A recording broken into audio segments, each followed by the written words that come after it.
हे बघा, आता जसा जसा निवडणूक जवळ येत आहे तसा तसा पार्टी फोडण्याचं काम भारतीय जनता पार्टी करत आहे आणि काही लोकांची निष्ठा काँग्रेसवर होती ते आता गेले आणि आता मराठवाड्यात एक म्हणणं आहे, बाबा भी गेले आणि दशम्या भी गेले, तसा ते बाबा सिद्दीकीवर फिट झाला.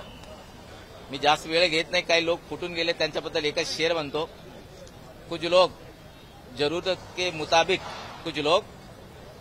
मुताबिक दुआ बदलते हैं, कुछ ऐसे लोग हैं जो खुद नहीं बदलते पर खुदा बदलते हैं.